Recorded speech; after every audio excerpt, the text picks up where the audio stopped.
on, everybody, one time, put your hands together and give God a thunderous applause. He's been good. Oh, yeah. Good, good, good.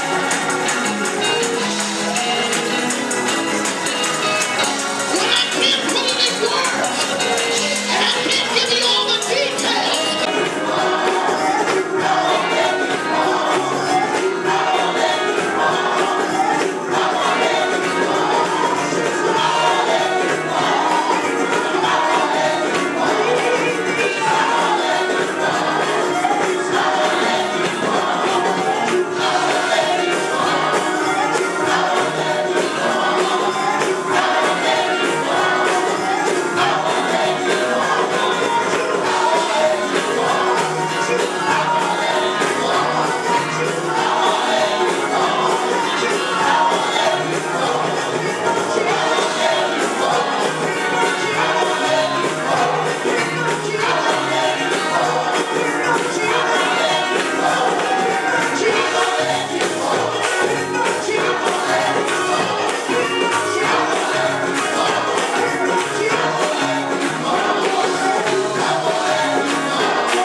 happening. Amen. Bishop and I went over and we prayed and surveyed and we looked, and I'm so grateful for the vision of what God is doing, that the Lord just laid this in my heart. What did he say, Minister Greg?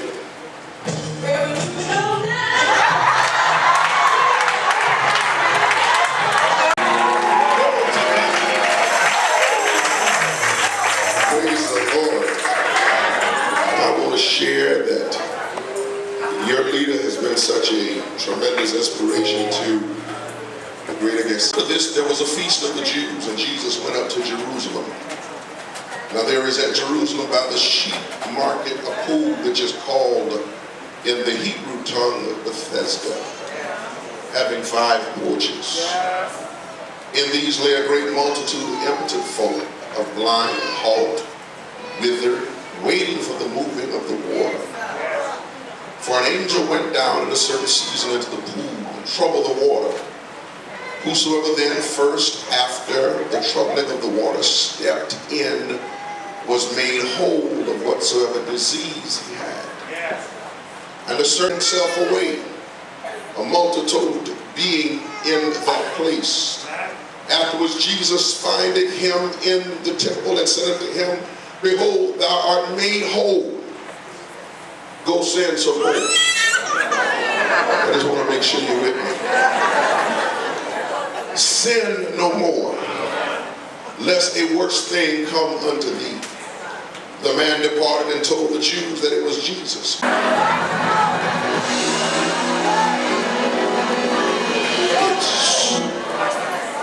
wish I could get somebody that really believed after you have been through all that you have been through, and really would accept this prophecy and put it into action and really declare and decree that it is my time. Glory be to God. If you would allow me just space to delve and to pick into this text, the vision that God has been laying on my heart. He said, I asked the question, anything, I know you've always had a textbook life. I know you've never done any wrong and you should be sitting at the right hand of the Father. But the real truth of the matter is that we were all born in sin and shapen in iniquity. And yes, glory be to God. Anybody thank God for grace? I'm almost there. The Bible said that, amen, in this area were many folk. The church, amen, must not, amen, become embarrassed by sin. They're dealing with, I'm almost there, amen, all of the issues they're dealing with, amen, everybody they're waiting, trying to get their deliverance. And there is one man that he notices. He notices this man, saints of God, in his debilitated condition. He notices him, saints of God, and he asks him a question out of it. Made whole. I want to tell you, it's something when you can get God to notice you out of all. I want to tell you, cuteness won't do it. Acting like you got it like that just won't do it. Do I have any folk in here that's been broken? Glory be to God. In other words, I want to tell you something about pain. When you experience pain in your life beyond measure, it will bring you closer to Christ. When you have friends walk off and leave you, it will bring you closer to Christ. When you have church folk who say they love you, talk about you like a junkyard dog, let me tell you something, it will bring you closer to Christ. Because let me tell you something, there is power in your pain. Will thou be made whole? Looking at the diseases and all of the situations that are around that he's dealing with, saints of God, he asked that question, this condition. The question then is, how long have you had it? How long have you been dealing with your situation? How long hands laid on you only to walk back out of the door to fall back into the same mess again? Glory to God. How long have you had it? He says, I've had it 38 years. Have you had it? Anybody ready to get free today? Ask your neighbor, how long have you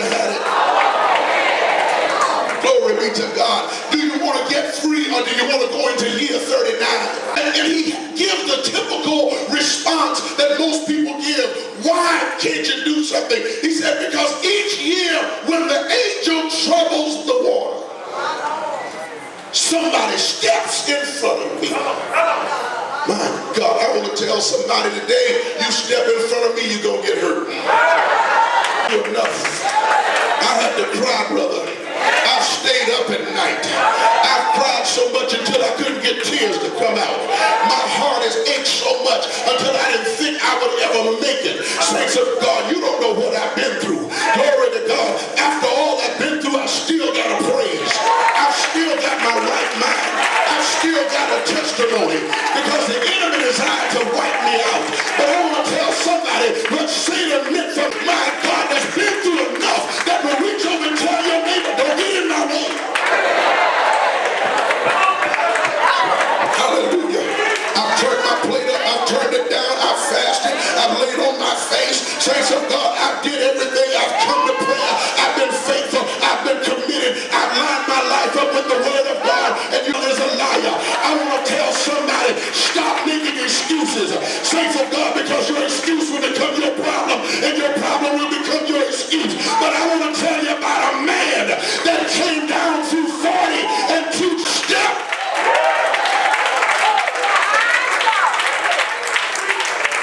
The word of God says in the word, he said, whosoever that steps in the water first, touch your neighbor, tell them I'm next.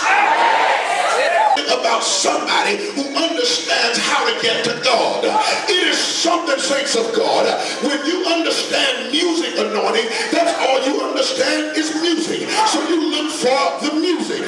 But when you know how, saints of God, to strike up your own band, when you know how to praise God, my God, when things are going bad, when you know how to praise God when all hell is breaking loose, when your family is in trouble, your marriage is in trouble, your job is in trouble, my God, you pick up what David said. Praises shall continually be in my mouth. My soul shall make a boast in the Lord. The humble shall be thereof, and he be glad. Oh, magnify the Lord with me. Let us exalt his name together.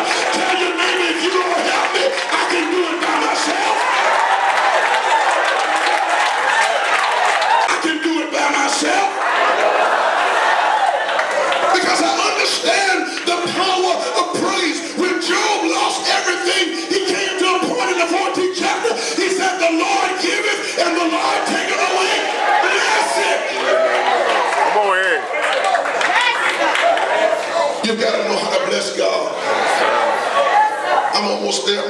In amidst all of these people, God, look at me. Your praise, saints of God, is indicative of your relationship. If you will praise God like you have lost your mind. Do I have any fools in here? Well, come on. Don't go there. Don't go. Listen. I'm talking when Paul said, I'm a fool for Christ. I'm talking about people who understand that church don't start when I get in this building. So in other words, when I'm at home by myself, my God, ain't worried about no telephone and no iPad and no computer. My God, I'm having church. Anybody in here that have some real church in your house? I'm talking about till the neighbors knock on the door, say, what's going on?